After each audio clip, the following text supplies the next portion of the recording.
મંગલમ ભગવાન વીરો મંગલમ ગૌતમ પ્રભુ મંગલમ સૂર્યભદ્રા જૈનો ધર્મોસ્તુ મંગલમ. આપણે ભાવ દ્વાર જોઈ રહ્યા હતા. શાયિક ભાવ આઠે કર્મનો હોય એવી રીતે બતાવે છે આ ઓલ્ડ બુકમાં. અને ન્યૂ બુકમાં શું બતાવે છે કે શાયિક ભાવ અને અક્ષાક્ષમિક ભાવ જે ચાર ઘાતી કર્મ ને હોય છે એવી રીતે કહે છે. ઓકે, તો એ ધ્યાન રાખવાનું કે શાયિક ભાવ આઠે આઠ કર્મનો હોય એ બરાબર છે. બંને અલગ અલગ અપેક્ષા બતાવ્યું છે. આઠે આઠ કર્મનું ક્ષયિક ભાવ રહેલું એટલા જ માટે બધા ક્ષય કરી શકાય છે. અને એ ક્ષય કરવાના કારણે આત્મા પરિણામ જે પ્રગટ થાય છે તેને ક્ષયિક ભાવ કહેવાય છે. ઓકે, અને જે ન્યૂ બુકમાં લખેલું છે શું છે એમાં કે ક્ષયિક ભાવ અને ક્ષૈક્ષમિક ભાવ એ આ ચાર કર્મનો હોય એ રીતે કહે છે ન્યૂ બુકમાં. તો એ આપણે અહીંયા સમજી લઈએ. તો અહીંયા આપણને દેખાય છે કે ક્ષયિક ભાવ એનો કેટલા અહીંયા પ્રકાર 9 બતાવ્યા છે.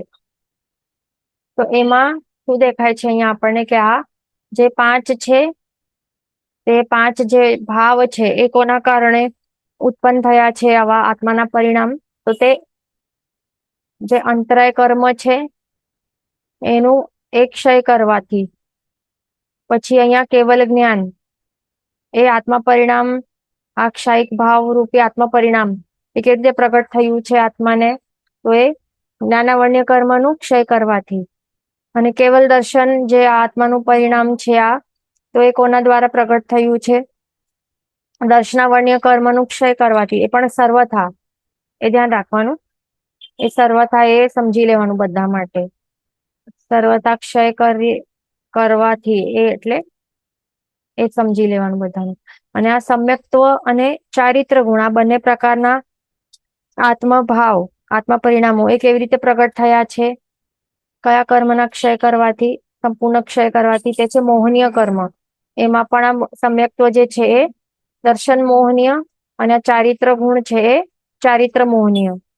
અને પણ અહીંયા સમ્યક્ત્વ છે પણ અહીંયા શું સમજવાનું ક્ષયિક સમ્યક્ત્વ સમજવાનું. અહીંયા ક્ષયિક સમ્યક્ત્વ સમજવાનું આ આત્માનું પરિણામ એ દર્શન મોહનીયના સંપૂર્ણ ક્ષય કરવાથી અને જે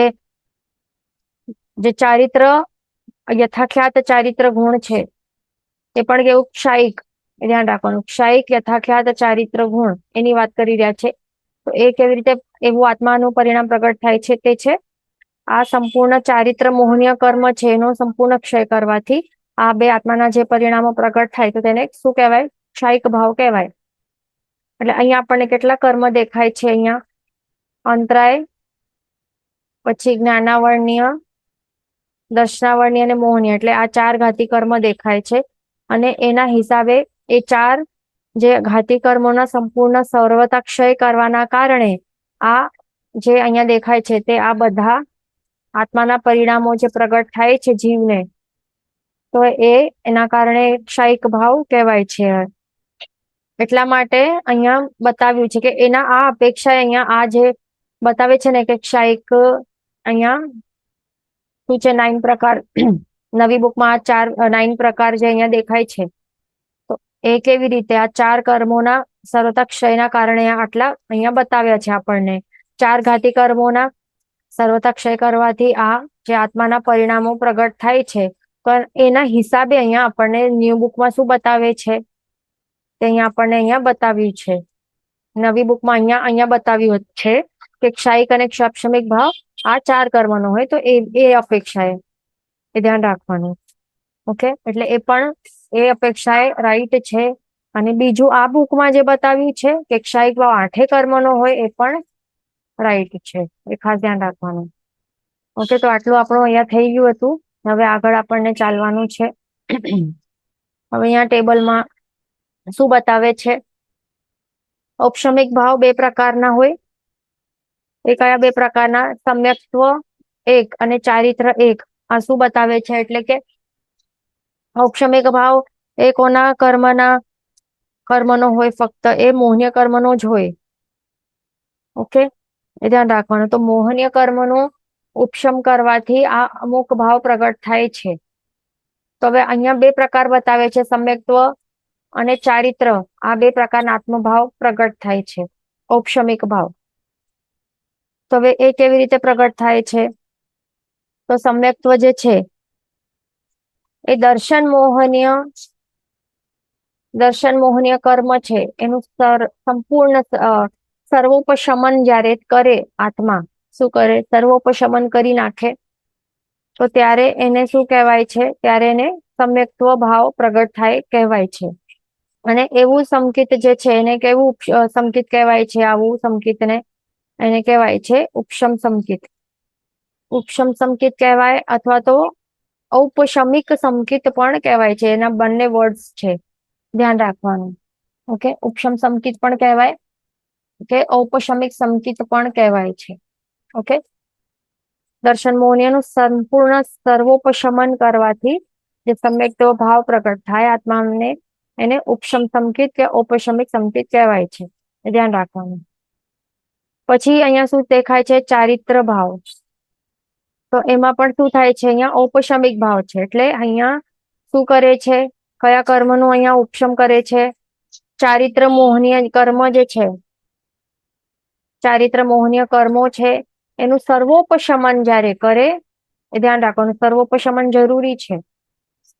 સંપૂર્ણ રીતે ઉપશમન કરે તો ત્યારે શું થાય છે? ત્યારે આ ઔપશમિક ભાવ વાળું આ ચારિત્ર ગુણ પ્રગટ થાય છે. તો એને શું કહેવાય છે? ઉપશમ યથાખ્યાત ચારિત્ર કહેવાય છે. ઉપશમ યથાખ્યાત ચારિત્ર કહેવાય, આ પણ કહી શકાય. અથવા તો ઔપશમિક, આ જે અહીંયા દેખાય છે તે ઔપશમિક યથાખ્યાત ચારિત્ર એ પણ કહી શકાય છે. ધ્યાન રાખવાનું. એટલે આ ક્લિયર થઈ ગયું આપણું. હવે બીજું કયો ભાવ હતું? ક્ષાયિક ભાવ. એ તો ક્ષાયિક ભાવ આપણે અહીંયા જોઈ લીધું કેવી રીતે પ્રગટ થાય છે આત્માને. 9 પ્રકાર છે આ ક્ષાયિક ભાવના.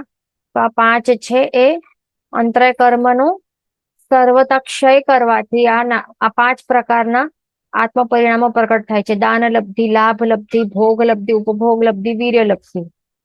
જ્ઞાનાવર્ણ્ય કર્મનું સર્વ ક્ષય કરવાથી કેવલ જ્ઞાન ગુણ પ્રગટ થાય છે. અને પછી દર્શનાવર્ણ્ય કર્મ એનું સર્વ ક્ષય કરવાથી કેવલ દર્શનનું એવું આત્માના પરિણામો પ્રગટ થાય છે. ક્ષાયિક ભાવ પ્રગટ થાય છે આવું.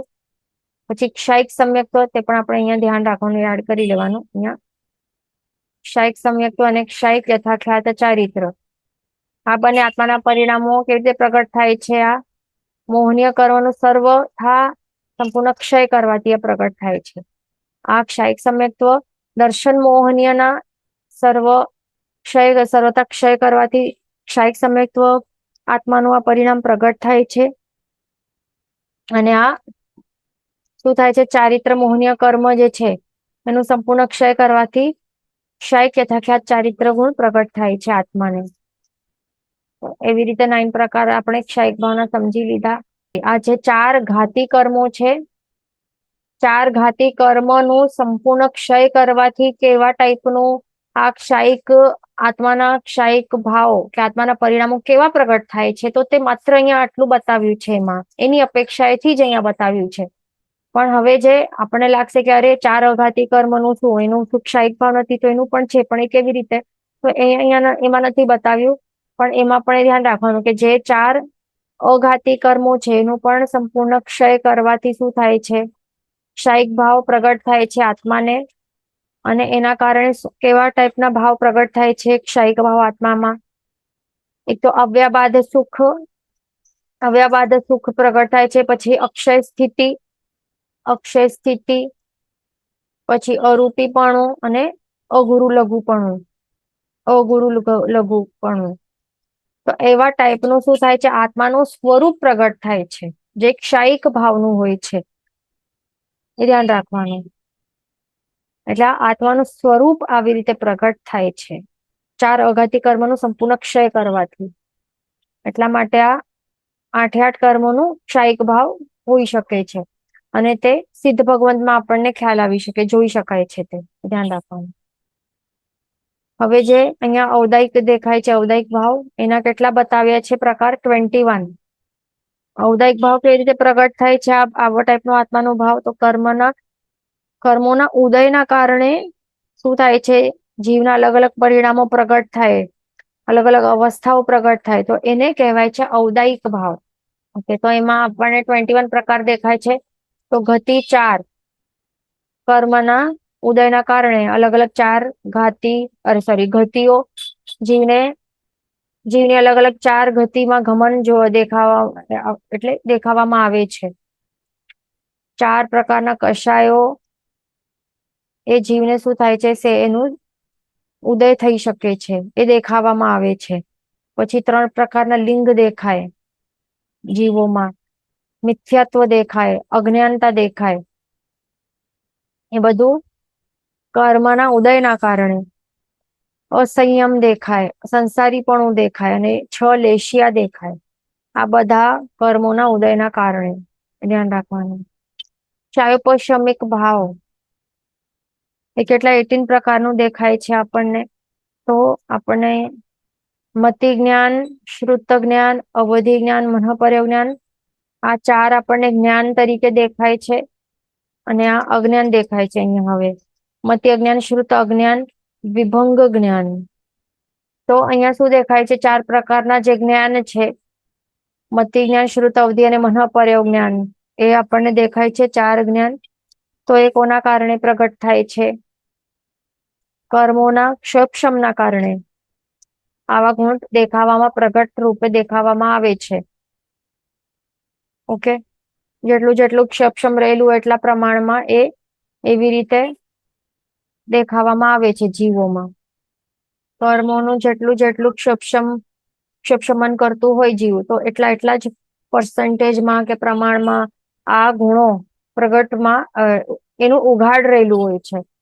એટલે કે હવે આપણે પોતાનું જોઈએ અને કીડીઓ કે હાથીનું જોઈએ, તો પછી શું દેખાય? એનું જેટલું ક્ષપશમન રહેશે તો એટલા પ્રમાણમાં જ એના જ્ઞાન ગુણ પ્રગટેલા હશે ને. મતિ જ્ઞાન, શ્રુત જ્ઞાન, મતિ અજ્ઞાન, શ્રુત જ્ઞાન, જે પણ જેનું હોય એપ્લિકેબલ. તો એવી રીતે, એટલે સંપૂર્ણ 100% ખુલેલું નહીં હોય ને. બધાનું કેટલું હોય? અલગ અલગ પર્સન્ટેજમાં હોય. એક જીવને ઓછું હોય, બીજા કોઈક જીવને ઘણું વધારે હોય. તો એટલે ડિપેન્ડ ઓન ક્ષપશમન. જેટલું પણ એ જ્ઞાનાવર્ણ્ય કર્મનું ક્ષપશમ કરશે, મતિ જ્ઞાન કે શ્રુત જ્ઞાનાવર્ણ્ય કર્મ, મતિ જ્ઞાનાવર્ણ્ય કર્મ, શ્રુત જ્ઞાનાવર્ણ્ય કર્મ, અવધિ જ્ઞાનાવર્ણ્ય કર્મ, મહાપર્ય જ્ઞાનાવર્ણ્ય કર્મ, જેટલું જેટલું લેવલમાં એ જીવ, એ પણ કયા, આ સમકીતી જીવની વાત છે અહીંયા. એ જેટલા પ્રમાણમાં રિસ્પેક્ટિવ જે છે જ્ઞાનાવર્ણ્ય કર્મોનું ક્ષપશમન કરશે, એટલા પ્રમાણમાં એનું ઉઘાડ રહેલું હશે આત્મામાં. તો એવા ભાવને શું કહેવાય છે? એના કારણે ઉત્પન્ન થયેલા જે ભાવ કહેવાય, મતિ જ્ઞાન ભાવ, આ બધા ભાવ આત્માના પરિણામો, તો એને કહેવાય ક્ષપશમિક ભાવો. પછી અહીંયા છે મિથ્યાત્વી જીવો માટે.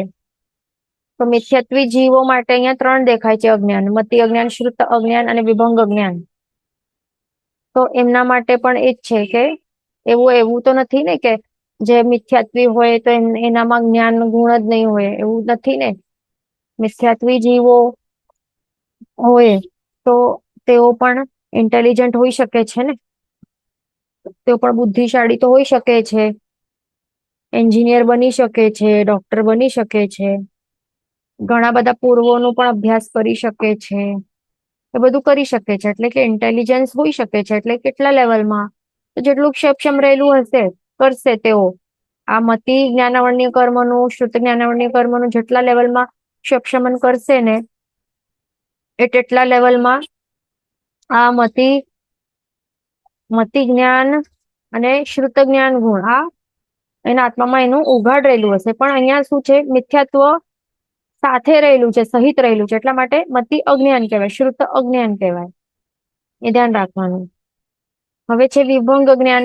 એ પણ એ જ છે, જે અવધિ જ્ઞાનાવર્ણ્ય કર્મ છે, એનું જેટલું સક્ષમન કરશે. હવે એવું તો કઈ નથી ને કે અવધિ જ્ઞાન ગુણ જે છે માત્ર સમકીતી જીવને જ પ્રગટ થઈ શકે, મિથ્યાત્વીને નહીં થઈ શકે.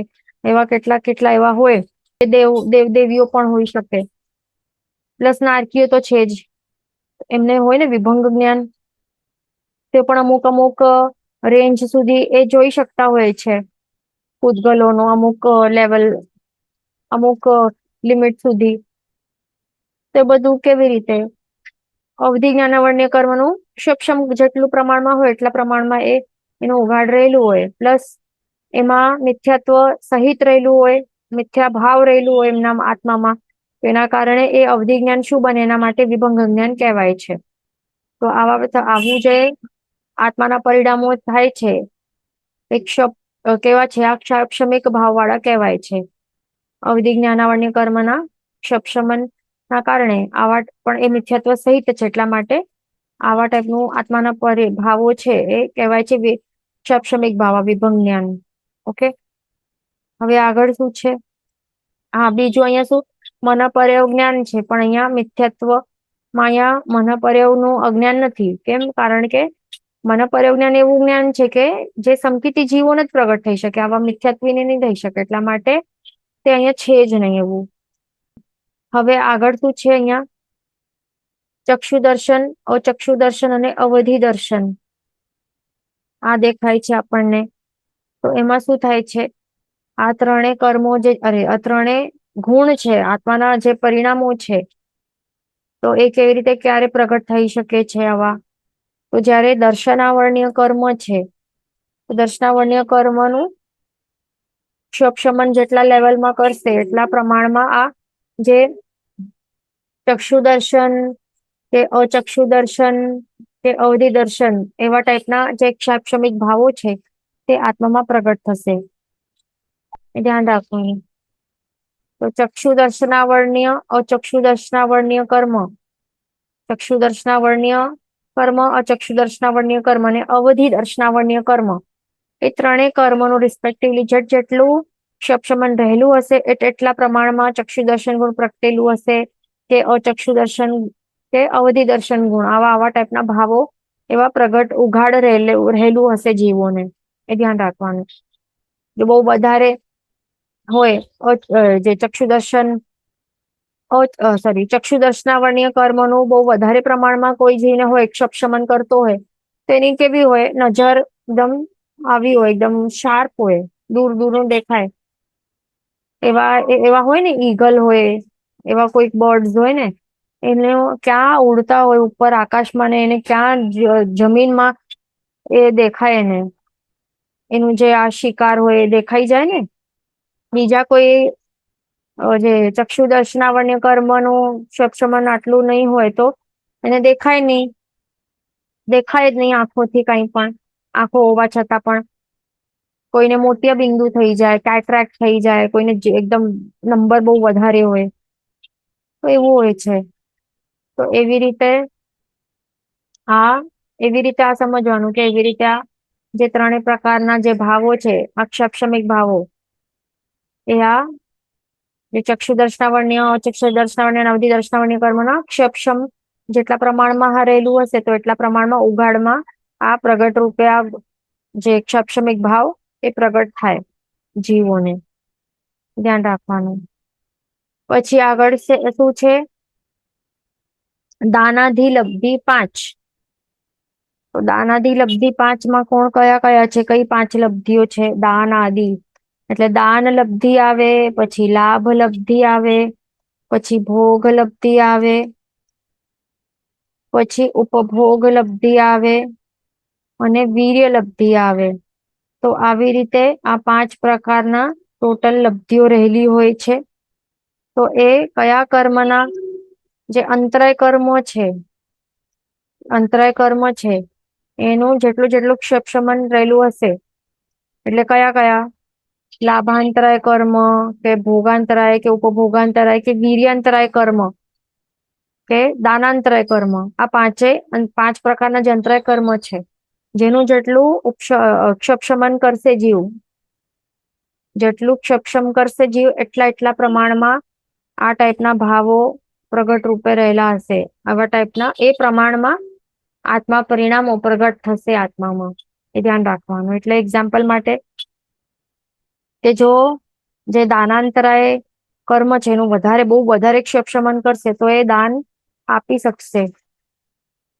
જેટલું દાન એને મન થાય એટલું એ આપી શકશે, કારણ કે દાન લબ્ધિ એના આત્મામાં એ પ્રમાણમાં વધારે પ્રમાણમાં પ્રગટ થઈ છે. જો સમજો કે વીર્યાંતરાય કર્મ છે, એનું ક્ષપશમન બહુ વધારે નહીં હોય, બહુ ઓછું હોય, તો એના કારણે એ જીવમાં જે વીર્યલબ્ધિ છે એ ઘણા ઓછા પ્રમાણમાં એ એવા ટાઈપનું શૈક્ષણિક ભાવ ઓછા પ્રમાણમાં એનું ઉઘાડ રહેલું હોય, એના કારણે શું થાય, એ કેવું એકદમ એને કંટાળો જ આવતો હોય, આળસ જ આવતો હોય, વીર્ય ઉલ્લાસ કઈ નહીં હોય, શક્તિ નહીં હોય, નબળો હોય, તો એવી રીતે સમજવાનું એવું હોય છે, ધ્યાન રાખવાનું. પછી આગળ શું છે, અહીંયા આ 3 દેખાય છે, સમ્યક્ત્વ, ચારિત્ર અને દેશ વિરતિ. તો આ 3 ટાઈપના શૈક્ષણિક ભાવો એ કેવી રીતે ક્યારે પ્રગટ થાય છે, તો આ મોહનીય કર્મ રિલેટેડ છે, આ ધ્યાન રાખવાનું. તો હવે જે સમ્યક્ત્વ છે એ પણ કેવા ભાવ વાળું છે, આ સમ્યક્ત્વ શું દેખાય છે, ક્ષાયિક છે, સૂક્ષ્મ સમ્યક્ત્વ છે, નથી ને, અહીંયા શું છે, ક્ષાક્ષમિક ભાવ વાળા છે આ. તો ક્ષાક્ષમિક સમ્યક્ત્વ ગુણ કે એવા ટાઈપના આત્મા પરિણામો એ ક્યારે પ્રગટ થાય છે, આ જ્યારે જે સમ્યક્ત્વ મોહનીય કર્મ છે એનું ક્ષપશમન જીવ કરતો હોય ને, સમ્યક્ત્વ મોહનીય કર્મનું ક્ષપશમન કરતો હોય તો ત્યારે એના કારણે શું થાય છે, આ ક્ષપશમિક સમ્યક્ત્વ ભાવ પ્રગટ થાય છે આત્મામાં. પછી આ ચારિત્ર છે, એમાં પણ શું થાય છે, જ્યારે જીવ જે પ્રત્યાખ્યાનીય કષાયો છે એનું ક્ષપશમન કરતું હોય તો ત્યારે ચારિત્ર ગુણ આવું ભાવ પ્રગટ થાય છે આત્મામાં, ચારિત્ર ભાવ પ્રગટ થાય છે.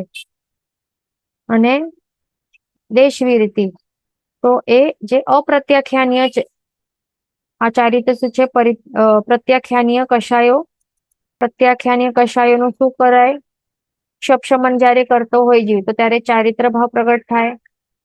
એટલે સર્વવિરતિ અહીંયા સમજવાનું. શું સમજવાનું, સર્વવિરતિ એટલે ત્યારે એ સર્વવિરતિ સ્વીકારવાનું મન થાય ને લે. ઓકે. અને દેશવિરતિ જે છે આ ભાવ એ ક્યારે પ્રગટ થાય છે, જ્યારે જીવ જે અપ્રત્યાખ્યાનીય કષાયો છે, અપ્રત્યાખ્યાનીય કષાયોનું ક્ષપશમન કરતું હોય તો ત્યારે દેશવિરતિનું ભાવ એવું ભાવ પ્રગટ થાય છે આત્મામાં. અને તે વ્રતો લઈ શકે, અણુવ્રતો લઈ શકે છે, આ 5 અણુવ્રત વગેરે બાળ જે શ્રાવકના જે વ્રતો છે એ લઈ શકે છે. તો એવી રીતે અહીંયા આપણને શું દેખાયું કે ટોટલ કેટલા છે, 18 પ્રકારના ક્ષપશમિક ભાવો જીવને પ્રગટ થઈ શકે છે. અમુક અમુક જે કર્મો છે એના ક્ષપશમન કરવાથી જેટલા પ્રમાણમાં ક્ષપશમન કરશે તેટલા પ્રમાણમાં એ આ ભાવોનું ઉઘાડ રહેલું હશે, એવું હોય છે, ધ્યાન રાખવાનું. અને એમાં પણ આપણે શું અહીંયા નોટિસ કર્યું કે અહીંયા કયા કયા કર્મોનું ઉપશમન દેખાય છે, અહીંયા આ ભાવો, આ ક્ષપશમિક ભાવો દેખાય છે અહીંયા આપણને આટલા એ કયા કર્મનું ક્ષપશમન કરવાથી આ પ્રગટ થાય છે આવા ભાવો, પછી જ્ઞાનાવર્ણ્ય કર્મ, પછી અહીંયા દેખાય છે આ કયું કર્મના ક્ષપશમન કરવાથી થાય છે આવા ભાવો પ્રગટ, પછી દર્શનાવર્ણ્ય કર્મ, પછી દાનાદિલબ્ધિ 5 એ અંતરાય કર્મનું ક્ષપશમન કરવાથી આવા જે 5 પ્રકારના અંતરાય કર્મના ક્ષપશમન કરવાથી આ રિસ્પેક્ટિવલી બધા 5 ટાઈપના ક્ષપશમિક ભાવો પ્રગટ થાય છે દાનાદિલબ્ધિના. પછી સમ્યક્ત્વ, ચારિત્ર અને દેશવીરતિ, આ 3 પ્રકારના જે ભાવો છે એ કયા, જે જે મોહનીય કર્મના કયા સમ્યક્ત્વ, મોહનીય, પ્રત્યાખ્યાની કષાય, પ્રત્યાખ્યાનીય કષાય એનું ક્ષપશમન કરવાથી આ 3 ટાઈપના ક્ષપશમિક ભાવ પ્રગટ થાય છે. તો અહીંયા આપણે શું દેખાયું કે જ્ઞાનાવર્ણ્ય, દર્શનાવર્ણ્ય, અંતરાય અને મોહનીય આ દેખાયા ને, એટલે 4 ઘાતી કર્મો છે. એ 4 ઘાતી કર્મોનું જ ક્ષપશમિક ભાવ હોઈ શકે છે, એ ધ્યાન રાખવાનું. ક્યારે પણ શું હોય, ઘાતી કર્મોનો જ ક્ષપશમિક ભાવ એના જ ક્ષપશમન થઈ શકે છે અને એના કારણે એ પ્રમાણમાં ક્ષપશમિક ભાવ પ્રગટ થઈ શકે છે આ જીવોના આત્મામાં, એવું હોય છે, ધ્યાન રાખવાનું. શા માટે અઘાતી કર્મોનું નહીં થાય, અહીંયા બુકમાં જ લખેલું છે ને, તો અઘાતી કર્મોનું નહીં થાય ક્ષપશમન, ક્ષપશમિક ભાવ એમનું નહીં હોય, કારણ અને 4 ઘાતી કર્મોનું હોય. એ રીઝન શું છે, કે જે ઘાતી કર્મો છે ને તો એ જે આત્માના જે પણ ગુણો છે એમનો એ ઘાત કરીને બેઠેલા હોય છે ને, તો એ ઘાતી કર્મનું જ્યારે એક ક્ષપશમન થાય ને, તો ત્યારે શું થાય છે, અમુક અમુક પ્રમાણમાં આત્માના જે ભાવો છે એ જેને કવર કરીને બેઠેલા હોય એ થોડું થોડું હટે, જેટલું જેટલું હટે આવરણ એટલું ઉઘાડ થાય, એટલા પ્રમાણમાં ઉઘાડ થઈ શકે છે. પણ સંપૂર્ણપણે એટલે સમજો ને કે આવું આટલું આ જીવ સમજો કે આત્મામાં એક આટલું એક્ઝામ્પલ માટે છે, આટલા પ્રમાણમાં એ 100% આ ગુણ છે ને, બધા જ આત્મામાં બધા 100% ગુણો રહેલા હોય સત્તાથી. ઓકે, આ 100% આ સમજો ને કે એક ગુણ છે. આ કયો ગુણ આપણે લઈએ? મતિ જ્ઞાન લઈએ, જ્ઞાન જ લઈએ, સિમ્પલ જ્ઞાન ગુણ આપણે લઈએ સિમ્પલ. હવે આ જ્ઞાન જે ગુણ છે આત્માનું, આ બધામાં આટલું ફૂલ રહેલું 100%, પણ ઉઘાડ રહેલું હોય બધામાં આટલું 100% આખો નહીં હોય. કેમ? કારણ કે એના ઉપર જે જ્ઞાનાવર્ણ્ય કર્મોનું આ શું રહેલું? આવરણ રહેલું હોય. ઓકે, આ આવરણ રહેલું છે, આ એવી રીતે આવરણ રહેલું હોય એવી રીતે, પણ સંપૂર્ણ રીતે એ આવરણ કરી જ નહીં શકે. અમુક પ્રમાણમાં જે એવું નિગોદનું જીવ હોય ને, તો એનું પણ અમુક એકદમ લોએસ્ટ પર્સન્ટેજમાં પણ જ્ઞાનનો ઉઘાડ તો રહેલો હોય જ. એટલે આ સંપૂર્ણ ક્યારે ઝીરો તો હોઈ જ નહીં શકે. અહીંયા પિંક આપણને દેખાય છે, એટલે આ કર્મ બ્લેક કર્મની કાળીમાં એને આખો કવર કરી શકતો નથી. અમુક પ્રમાણમાં ઉઘાડ તો નિગોદના જીવને પણ, સૂક્ષ્મ નિગોદના જીવને પણ ઉઘાડ તો રહેલું જ હોય છે, એ ધ્યાન રાખવાનું. અને જેટલા પ્રમાણમાં એ શું કરે? ક્ષપશમન કરે. સમજો કે આટલું હતું તો ક્ષપશમન કરીને આટલું હવે કરી દીધું. દેટ મીન્સ અહીંયા આપણને 70-30% દેખાય છે, એટલે 70% એ કવર્ડ છે, પણ 30% તો જ્ઞાનનું ઉઘાડ છે અહીંયા કર્યો છે જીવે. પછી હજી વધારે ક્ષપશમન કરે જીવ, તો પછી શું થાય? આ આવરણ હટી જાય તો 50-50% થયું, એટલે 50% ઉઘાડ અને 50% જ કવરેજ. હજી વધારે એ ઉપશમન કરે, આ જ્ઞાનાવર્ણ્ય કર્મોનું ક્ષપશમન કરે જ્ઞાનાવર્ણ્ય કર્મોનું, તો સમજો 10% 20% જ બ્લોક રહે, આટલો જ બ્લોક રહે. અને પ્રગટ ઉઘાડ રૂપે કેટલું થઈ જાય? 80% 90%. એક્ઝામ્પલ માટે, આ ઓનલી એક્ઝામ્પલ માટે છે, સમજાવવા માટે કે ક્ષપશમન કેવી રીતે હોય છે. આ બધા કર્મો માટે, આ 4 ઘાતી કર્મો માટે સમજવાનું એવી રીતે, જેટલા પ્રમાણમાં ક્ષપશમન એટલા પ્રમાણમાં વધારે ઉઘાડ. અને જો ઓછું ક્ષપશમન હોય એટલે વધારે એનું કવરેજ હોય, એટલે ઓછા પ્રમાણમાં ગુણ પ્રગટેલા હોય ને. ઓછા પ્રમાણમાં ગુણ પ્રગટેલા હોય તો શું થાય? મતિ ઓછી હોય, બુદ્ધિ ઓછી હોય, શ્રુત જ્ઞાન ઓછું હોય, અવધિ જ્ઞાન થી ઓછો જ લિમિટમાં જોઈ શકે, મનપર્ય જ્ઞાન ઓછા રેન્જમાં એ જાણી શકે મનના ભાવો વગેરે. એવી રીતે ચક્ષુ દર્શન છે, તો ચક્ષુ દર્શન હોય તો એમાં શું છે? અહીંયા ક્વેશ્ચન છે કે what is the meaning of ચક્ષુ દર્શન or ચક્ષુ દર્શન? તો ચક્ષુ દર્શન એટલે શું હોય છે અને અચક્ષુ દર્શન શું હોય? આ બંને આત્માના ગુણો કહેવાય છે. હવે એક કર્મ હોય છે ચક્ષુ દર્શનાવર્ણ્ય કર્મ નામનું એક કર્મ હોય, અને એક અચક્ષુ દર્શનાવર્ણ્ય કર્મ નામનું એક કર્મ હોય. ઓકે, તો એ બંને કર્મ એનું જેટલું ક્ષપશમન કરતો હોય જીવ, એટલા પ્રમાણમાં આ બંને ટાઈપ નામના ગુણો છે, એટલા પ્રમાણમાં એનું ઉઘાડ રહેલું હોય છે. એટલે કે એના કારણે શું થાય? આ ચક્ષુ દર્શનનું જે ક્ષપશમિક ભાવ છે કે આ ગુણ કહો, તો એના કારણે, આ પાવરના કારણે શું કરી શકે છે જીવ? જે ચક્ષુ છે, જે ચક્ષુરિન્દ્રિય છે, એના દ્વારા જે થતું જે દ્રવ્યનું જે સામાન્ય બોધ એ તેટલા પ્રમાણમાં થઈ શકે છે. તો એનું એ મિનિંગ છે. ને અચક્ષુ દર્શન એટલે કે શું? જે ચક્ષુ સિવાયના જે બાકીની જે ઇન્દ્રિયો અને મન છે, તો એના દ્વારા, એનો ઉપયોગ દ્વારા વસ્તુઓનો થતો જે સામાન્ય બોધ છે એને અચક્ષુ દર્શન કહેવાય છે. ઓકે, તો એવી રીતે આપણે શું કહેતા હતા કે જે 4 ઘાતી કર્મો છે એ આત્માના જે ગુણોનું ઘાત કરીને બેઠા છે, આ મૂળ ગુણોનું જે આપણને દેખાય છે, તે એ ગુણોનું અમુક અમુક પર્સન્ટેજમાં કે પ્રમાણમાં એ શું કરી શકે છે, એ પ્રગટ થઈ શકે છે, ઉઘાડ રહેલું હોઈ શકે છે. પણ જે અઘાતી કર્મો છે ને, આ 4 અઘાતી કર્મો માટે એવું નથી. અઘાતી કર્મ માટે કેવું હોય કે આત્માનું જે સ્વરૂપ છે ને એનું વિકૃત કરી નાખે છે. આત્માના સાચા સ્વરૂપનું ને વિકૃત કરી નાખે છે. નામ કર્મ છે એક્ઝામ્પલ માટે, તો આત્માનું કેવું ગુણ છે, અરૂપી સ્વરૂપ છે એનું. આત્માનું સ્વરૂપ અરૂપી છે, એનું વર્ણ ગંધ રસ સ્પર્શ બિલકુલ નથી ને સાચે. આત્માનું એવું સાચું સ્વરૂપ છે. પણ જે નામ કર્મ એ શું આપે છે, એનું સ્વરૂપને વિકૃત કરી નાખે છે. એને વર્ણ ગંધ રસ રૂપ એ બધું આપી દે છે, આકાર સ્પર્શ એ બધું આપી દે છે. અને એમ ક્યારે હોતું નથી કે નામ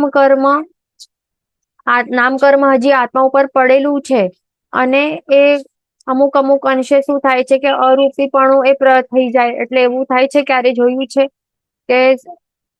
કે નામ કર્મનું ક્ષમન થાય, અને પછી જેટલા પ્રમાણમાં એક સમજો કે એક જીવ છે, ઓકે, એક મનુષ્ય છે, એક મનુષ્ય છે એ સમજો, એવું ક્યારે થતું નથી. શું નથી થતું કે કોઈક એવું મનુષ્ય છે, એ નામ કર્મ છે એનું ક્ષમન કરતો જાય છે, અને એના કારણે હવે એનું મોઢું અદ્રશ્ય થઈ જાય છે. એટલે કે શું, આવર્ણ ગંધ રસ સ્પર્શ વગરનું, એટલે અરૂપી બની જાય છે. તો હજી વધારે એ કરશે ક્ષમા નામ કરવાનું, તો હાથ પગ પણ એ ગાયબ કરી શકશે, એટલે ગાયબ થઈ જશે.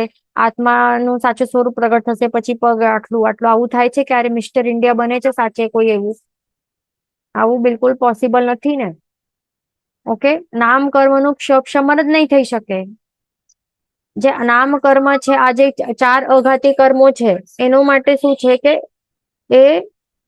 એનું ક્ષમન કરીને જે પણ એ ગુણોનું એ આવરણ કરીને બેઠા છે ને, તો એ ગુણોનું એ થોડા અંશે કરીને એ પ્રગટાવી શકતા નથી કઈ. એટલા માટે આ 4 અઘાતી કર્મને કહેવાય છે કે સક્ષમિક ભાવ નથી એમનામાં. એનું એ ધ્યાન રાખવાનું. કાં તો ઉદય હોય અથવા તો ક્ષય હોય. ઉદય હોય અથવા તો ક્ષય હોય છે. એટલે ઉદય થાય તો ત્યારે શું થાય છે, એનું જે આ નામ કર્મનું ઉદય રહેલું હોય તો ત્યારે શું હોય, જીવને વર્ણગંધ રસ સ્પર્શ એવું હોય, ગતિ હોય, જાતિ મળે, એ બધું મળે ને. બરાબર, ઉદય હોય તો એ બધું આપે એ બધું. અને વેદનીય કર્મ હોય તો શાતા મળે કે અશાતા મળે. પછી આ ગોત્ર કર્મ છે, ઉચ્ચ ગોત્ર મળે કે નીચ ગોત્ર મળે.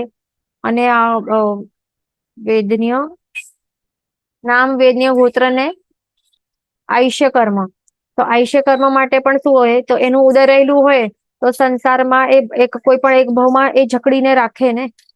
એ ભવોમાં પર્ટિક્યુલર ભવોમાં એ 4 પ્રકારના આયુષ્ય આપે, અને એ ચારે જે પણ જેનું ઉદય હોય તો એમાં એ આયુષ્યમાં એ જકડીને રાખે છે, બેડીને જેમ. તો એવી રીતે હોય છે. એટલે કોઈનો કોઈ તો ઉદયમાં હોય જ, આયુષ્ય 4 માંથી ઉદય તો હોય જ. તો એવી રીતે રહેલું હોય. પણ એવું નથી કઈ થતું કે આયુષ્ય કર્મનું ક્ષમને કરતું જશે તો પછી અંશે શું થશે, અક્ષય સ્થિતિ ગુણ એ પ્રગટ થવાનું ચાલુ થાય. એવું થાય છે? એવું નથી બનતું. એ ધ્યાન રાખવાનું. અને પછી ગોત્ર કર્મનું ક્ષમન કરતા કરતા અગુરુ લઘુ ગુણ પ્રગટ થતું ગયું અંશે એવું થાય ન થાય.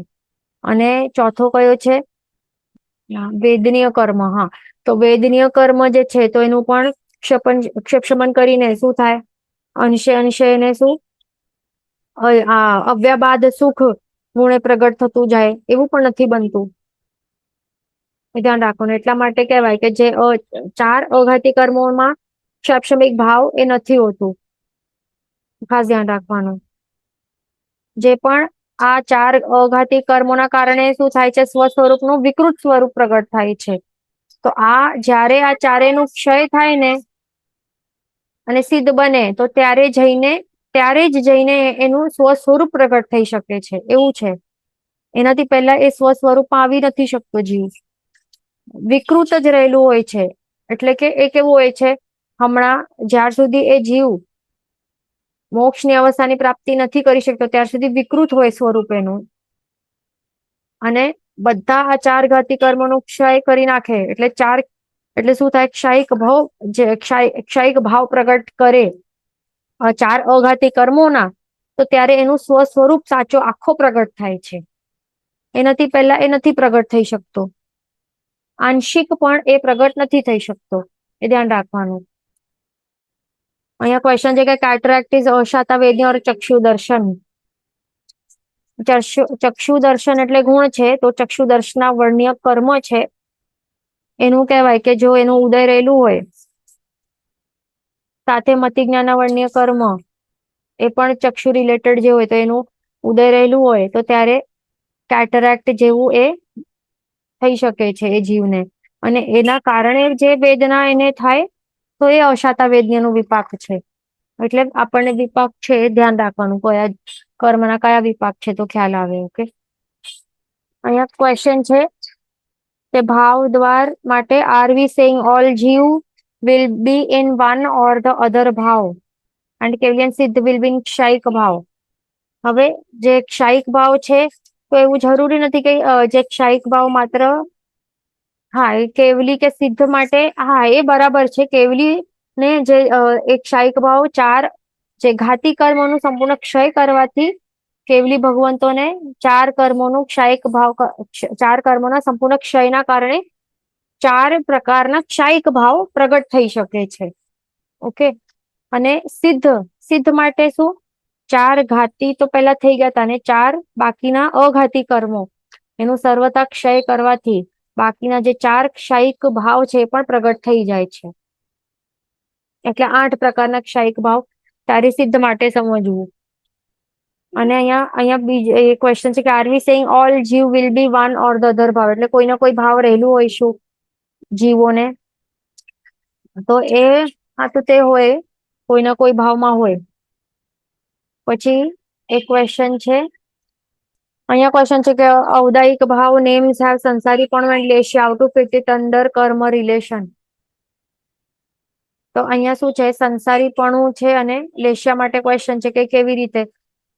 તો ફર્સ્ટ ઓફ ઓલ ઔદાયિક કર્મ છે, ઔદાયિક ભાવ છે તો એ કેવી રીતે પ્રગટ થાય છે, જ્યારે કર્મોનું ઉદય રહેલું હોય તો કર્મના ઉદયના કારણે આત્માના જેવી પરિસ્થિતિમાં આવે, જેવી અવસ્થા મળે તો એને શું કહેવાય, ઔદાયિક ભાવ. તો હવે એવા કર્મોના જે પણ કર્મો રહેલા છે, ઘણા બધા કર્મો આવી જાય એમાં, બધા જ કર્મો આવી જાય તો એ કર્મો જ્યાં સુધી ખપે નહીં ત્યાં સુધી જીવને સંસારીપણું રહેલું જ હોય ને. એટલે બધા કર્મો માટે સમજી લેવાનું, જ્યાં સુધી કર્મ એટલે એમનું ઉદય રહેલું હોય તો એ કર્મોના ઉદયના કારણે જીવને આવી અવસ્થા પ્રગટ થાય છે, કેવી સંસારીપણું પણાવાળી અવસ્થા. એટલા માટે એને ઔદાયિક ભાવ કહેવાય છે આવી. અને લેશિયા એ 6 એ શું છે, લેશિયા એટલે જે હવે એ બધા કર્મો માટે એ કહેવાય, ધ્યાન રાખવાનું. દ્રવ્ય લેશા એટલે શું કે બધા પ્રકારના જે કર્મો છે, અને એ પણ એ ક્યારે કહેવાય, સ્પેસિફિકલી કષાય છે, જે કષાયો છે તો એ કષાય મોહનીય કર્મના ઉદયથી ઉત્પન્ન જે જયારે થતા હોય છે, અમુક એવું મતના હિસાબે એવી રીતે કહેવાય છે કે કષાય મોહનીય કર્મના ઉદયથી શું થાય છે, આવું ટાઈપનું લેશિયાઓ પ્રગટ થાય છે. એવા પ્રકારની લેશિયાઓ પ્રગટ થાય છે. ઓકે, એ જીવને ઉત્પન્ન થાય છે. તો એટલે એ પણ એવી રીતે કર્મોના ઉદયના કારણે લેશિયાઓ જે પ્રગટ થાય એ પણ ઔદાયિક ભાવમાં આવે છે, એ ધ્યાન રાખવાનું. કોઈકના મતે, બીજા મતે શું થાય છે કે યોગના પરિણામ રૂપ હોય છે લેશિયાઓ, કોઈકના મત રૂપે કશાય મોહનીયના ઉદયથી હોય છે, અને કોઈકના મતથી 8 કર્મના પરિણામ રૂપ માને છે બધા. એટલે કર્મો, જેમ આપણે પેલા કહ્યું કે દ્રવ્ય લેશ એટલે બધા કર્મો સમજી લેવાના, એવી રીતે. એટલે એ ડિપેન્ડ્સ. 3 મત આપણે અહીંયા જોયા. ક્વેશ્ચન છે 8 કર્મના ક્ષયિક ભાવ is not clear, please explain. અહીંયા ક્ષયિક ભાવનું મીનિંગ આપણે જોઈ લઈએ શું છે. કર્મનો સર્વતા ક્ષય થવો તે ક્ષય કહેવાય, અને તે ક્ષયના કારણે સર્વતા ક્ષય છે. સર્વતા ક્ષય જયારે થાય કર્મોનું, તો આવા ટાઈપનું સર્વતા ક્ષય થાય તો એના કારણે શું થાય, આત્મામાં રહેલા જે આત્મામાં જેવા પરિણામો પ્રગટ થાય છે, ઉત્પન્ન થાય છે, તો એને શું કહેવાય છે, ક્ષયિક ભાવ. એટલે 8 કર્મો જે છે, 8 કર્મોનું આપણે સરળતા ક્ષય કરીએ તો એના કારણે જે આત્મા પરિણામો ત્યારે પ્રગટ થાય એટલે કે ગુણો પ્રગટ થાય તો એને ક્ષયિક ભાવ કહેવાય છે. ઓકે, અને એ આઠે આઠ કર્મોનું ક્ષયિક ભાવ એ ક્યારે કોઈને હોઈ શકે, સિદ્ધ ભગવાનને હોઈ શકે. ધ્યાન રાખવાનું. અહીંયા ક્વેશ્ચન છે કે કોઈક ભવમાં એક કર્મનો ક્ષય થાય પછી બીજા ભાવમાં પાછો આવી જાય. અહીંયા આપણે સમજો, અહીંયા આપણે ક્ષયિક ભાવ ક્યારે કહી રહ્યા છીએ? જે 4 ઘાતી કર્મોનો ક્ષયિક ભાવ ક્યારે પ્રગટ થાય? જીવને કેવલ જ્ઞાન પ્રગટ થાય ત્યારે, રાઈટ? તો એ કેવલ જ્ઞાની ભગવંતને ચાર જે ઘાતી કર્મોનું સર્વતા ક્ષય કરવાથી શું થાય છે? કેટલા પ્રકારના ક્ષયિક ભાવ આવી જાય છે? અહીંયા 9 પ્રકારના દેખાય છે. આ 9 પ્રકારના ક્ષયિક ભાવ પ્રગટ થઈ જાય છે 4 ઘાતી કર્મોનું સર્વથા ક્ષય કરવાથી. યાદ રાખવાનું શું અહીંયા હતું ડેફિનેશનમાં ક્ષયિક માટે? ક્ષય એટલે શું? ક્ષયિક ભાવ. સર્વથા ક્ષય નું છે ત્યાં ડેફિનેશનમાં, બરાબર? તો સર્વથા ક્ષય એટલે કે પરમેનન્ટ, ફાઇનલ, પછી એ કઈ નહીં, પછી પાછો એ કર્મ નહીં આવે, કઈ બંધ નહીં થાય.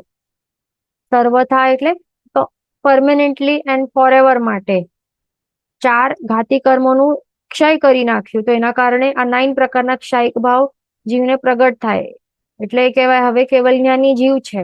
એક વખત કેવલ જ્ઞાન આવ્યો તો પછી ચાલ્યો જાય નહીં, ચાલ્યો જાય. એટલે બીજા ભાવમાં બીજો ભાવ જ નહીં હોય એનું તો ફર્સ્ટ ઓફ ઓલ એ જ ભાવમાં એને મોક્ષની અવસ્થાની પ્રાપ્તિ તો થઈ જ જાય.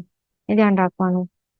અહીંયા ક્વેશ્ચન છે can you explain how one અજ્ઞાન એન્ડ અસંયમ ઇન ઔદાયિક ભાવ?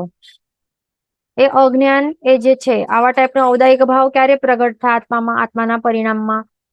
તો અજ્ઞાનતા એ જ્ઞાનાવર્ણ્ય કર્મના એના કારણે નહીં થાય. ધ્યાન રાખવાનું. અજ્ઞાનતા ક્યારે આવે જીવમાં? મિથ્યાત્વના કારણે. મિથ્યાત્વ મોહનીય છે એના ઉદયના કારણે જીવમાં અજ્ઞાનતા રૂપી જે ઔદાયિક ભાવ પ્રગટ થાય છે.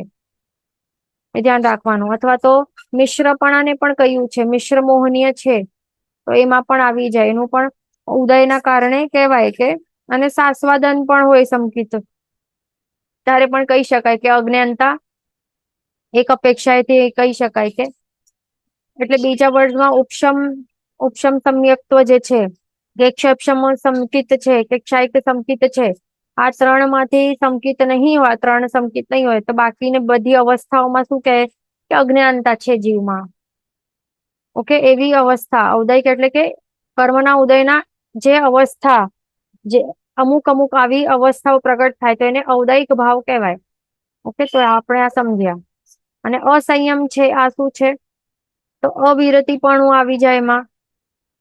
જે અપ્રત્યાખ્યાનીય કષાયો છે, અપ્રત્યાખ્યાનીય કષાયોના કારણે જીવમાં શું થાય છે? અસંયમ આવે. એટલે કે એમાં સંયમ નહીં આવે. આંશિક પણ સંયમ નહીં હોઈ શકે, આંશિક વિરતિ પણ નહીં હોઈ શકે. એટલે કે દેશ વિરતિ જ નહીં હોય. એ કયા કર્મના ઉદયના કારણે? અપ્રત્યાખ્યાનીય કષાયો. અપ્રત્યાખ્યાન કષાય ચારિત્ર મોહનીય કર્મોના ઉદયના કારણે શું થાય છે? જીવમાં અસંયમ નું આવું ઔદાયિક ભાવ પ્રગટ થાય છે. આ ધ્યાન રાખવાનું. સંપૂર્ણ અસંયમ જયારે જીવમાં આપણે વિચારતા હોઈએ ને સંપૂર્ણ અસંયમ, તો ત્યારે અપ્રત્યાખ્યાનીય સમજવાનું. અને પણ જો આપણે આંશિક અસંયમ કહીએ, આંશિક અસંયમ જીવમાં રહેલું એવી રીતે આપણે એવું ભાવ આપણે સમજીએ તો પછી શું કહી શકાય કે જે પ્રત્યાખ્યાનીય કષાયનું ઉદય રહેલું હોય છે અને એ ત્યારે આવું ભાવ એટલે દેશવિરતિ રહેલું છે, એટલા માટે આંશિક જ છે એનું. આંશિક સેમ પ્રગટેલું છે, બાકી અસંયમ છે. આંશિક અસંયમ છે તો ત્યારે શું સમજવાનું? પ્રત્યાખ્યાનીય કષાયોનું ઉદય સમજવાનો. એના કારણે પ્રગટેલું આવું ઔદાયિક ભાવ. ઓકે, અહીંયા ક્લાસ થવા આવ્યું છે એટલે શોર્ટમાં આપણે આ સમજી લઈએ કે અસંયમ જે છે એ શું સમજવાનું? અવિરતિપણું, અપ્રત્યાખ્યાનીય કષાય ના ઉદયથી એવી રીતે કહી શકાય. ઓકે, જેન વચન વિરુદ્ધ બોલાયું તો મિચ્છામિ સર્વમંગલ માંગલ્યમ સર્વકલ્યાણ કારણમ પ્રધાનમ સર્વધર્માણમ જૈનમ જયતિ શાસનમ પ્રણામ.